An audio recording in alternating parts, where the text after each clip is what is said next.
আসসালামু আলাইকুম, সবাই কেমন আছেন? আশা করি সবাই ভালো আছেন। আজকে আপনাদের সাথে শেয়ার করব কিভাবে সঠিক নিয়মে বাসমতি চাউলের ঝরঝরা করে ভাত রান্না করা যায়। এখানে আমি হাফ কেজি চাউল আগে থেকেই ধুয়ে পরিষ্কার করে ভিজিয়ে রেখেছিলাম আধ ঘন্টার মতো। চুলায় একটা প্যানে আমি পানি বসিয়ে দিলাম গরম হওয়ার জন্য। পানিটা যতক্ষণ পর্যন্ত গরম ভালোভাবে না ফুটানো হবে অপেক্ষা করতে হবে। দেখুন ভালোভাবে পানিটা বলক এসে গেছে, আমাদের পানিটা ফুটানো হয়ে গেছে। ফুটানো পানিতে আমি দিয়ে দিব একটা তেজপাতা মাঝখান দিয়ে 2 টুকরা করে, দিয়ে দিচ্ছি একটা এলাচ এবং একটু তেল। এখানে আমি সয়াবিন তেল ইউজ করেছি। সয়াবিন তেল দেওয়ার পরে আমাদের যে চাউলটা ভিজিয়ে রেখেছিলাম আগে থেকে, ওই চাউলটা দিয়ে দিব। এই চাউলটা হাত দিয়ে দেওয়ার সময় একদম সাবধানে দিতে হবে।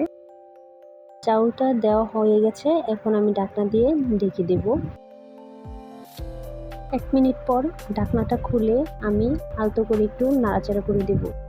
এখানে বেশি নাড়া দেওয়া যাবে না, নয়তো চাউলটা ভেঙে যেতে পারে।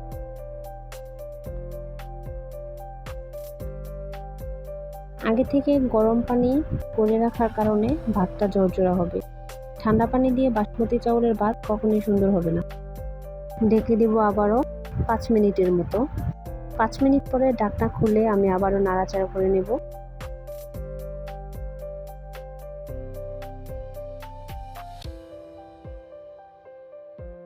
দেখুন আমাদের ভাতটা হয়ে গেছে। আমি পুরোপুরি সিদ্ধ করিনি ভাতটা 75% মতো সিদ্ধ করতে হবে, নয়তো ভাতটা নরম হয়ে যাবে। 75% মতো সিদ্ধ করার পরে এটাকে এখন ভাতটা আমি একটা ছাঁকনির মধ্যে ঢেলে নেব। হয়ে গেছে সঠিক পদ্ধতিতে আমার বাসমতি চাউলের ভাত রান্না করা। দেখুন কতটা ঝরঝরে হয়েছে দেখতে। এইভাবে বাসমতি চাউলের ভাত রান্না করলে খেতে খুব ভালো লাগে। ভিডিওটি যদি আপনাদের ভালো লেগে থাকে তাহলে আমার চ্যানেলটা সাবস্ক্রাইব করে দিবেন। আল্লাহ হাফেজ।